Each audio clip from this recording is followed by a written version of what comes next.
Updates at pinakahuling mga usapin sa mundo ng palakasan. Atin ang pakinggan dito sa Ang Pilipinas Ngayon. Magandang araw. Narito na po ang sports balita.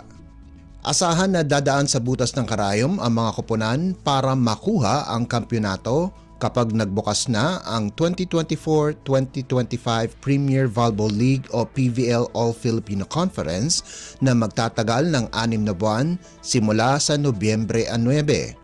Sinabi ni PVL President Ricky Palao na ito ang pinakamahabang komperensya na kanilang inorganisa sa kasaysayan ng liga na sakop mula Nobyembre hanggang Mayo sa susunod na taon.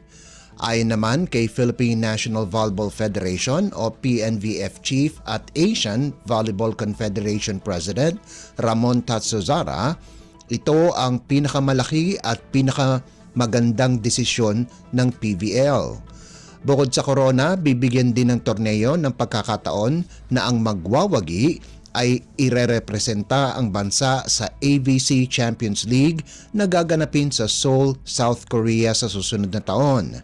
Magkakaroon ng maximum na 103 laro ang liga kung saang magkakaroon ng holiday break mula Disyembre 12 hanggang Enero 18. Maglalaro lahat ng 12 koponan sa single round preliminaries kung saan bibigyan sila ng rank patungo sa knockout qualifying round.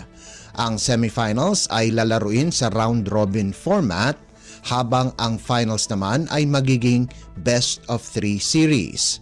Bukod sa PLDT at Signal, ang nalalabing koponan na lalahok sa liga ay ang Creamline, Akari, Cherry Tigo, Choco Mucho, Petrogas, Farm Fresh, Galleries Tower, NX LED, Capital One at Zeus Coffee.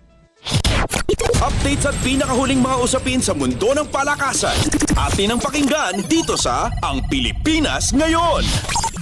Nakuha ng Bacoor ang huling semifinal spot sa isang madaling 25-14, 25-18 at 25-22 panalo laban sa Valenzuela sa 2024 Maharlika Pilipinas Volleyball Association o MPVA na ginanap sa Bacoor Strike Gym sa Cavite.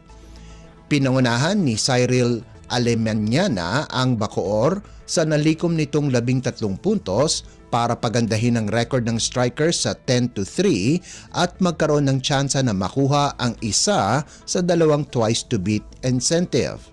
Sinamahan ng Bacoor ang number 1 seed Quezon Tangerines na may 13-1 baraha, Rizal St. Gerard Charity Foundation na may 10-4 Kartada at Binyan Tatak Gel na may 10-5 record sa Final Four ng pinakabagong liga na sinimulan ni dating senador at MPBL chairman Manny Pacquiao. Nag-ambag naman sina Gemaline Menor at Camille Bustamante ng 10 at 9 na puntos ayon sa pagkakasunod. Samantala, ang 25-15, 25-15 at 28-26 panalo ng AM Caloocan Air Force laban sa ICC Negros ay nasayang lamang dahil sa pagkuha ng Bacoor ng kanilang ikasampung panalo. Nakagawa sina Iyari Yongko Kimson at Josamay Cabalsa ng 14 at 12 puntos ayon sa pagkakasunod para sa Caloocan na napaganda ang kanilang record sa 6-7, subalit kahit mapanalo nila ang kanilang tatlong nalalabing laro ay hindi pa rin ito aabot sa 10 panalo. Tanging ang top 4 teams lamang ang aabanse sa semis. Updates at pinakahuling mga usapin sa mundo ng palakasan.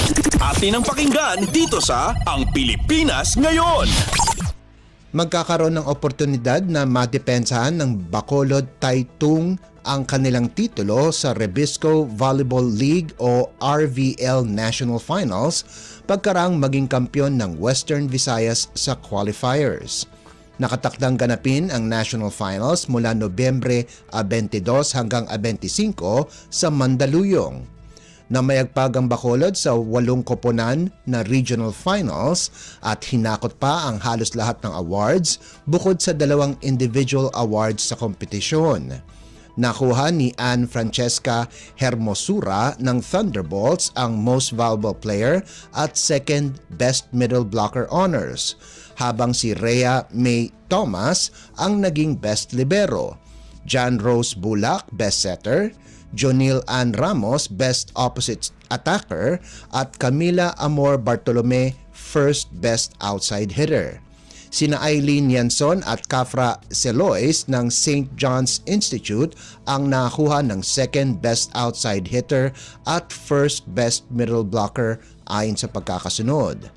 Samantala, irerepresenta ng University of San Jose Recoletos ang Central Visayas sa National Finals, habang ang Linao National High School ang magdadala ng bandila ng Eastern Visayas.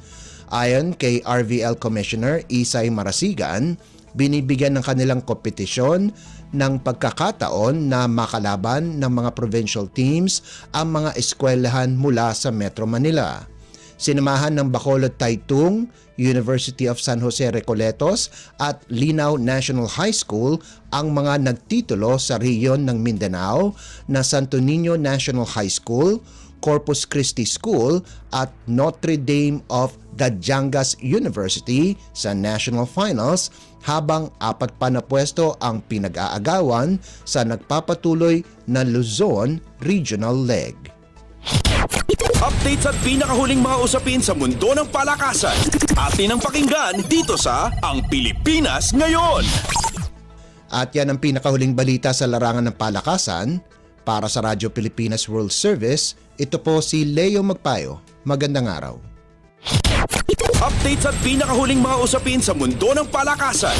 Atin ang pakinggan dito sa Ang Pilipinas Ngayon.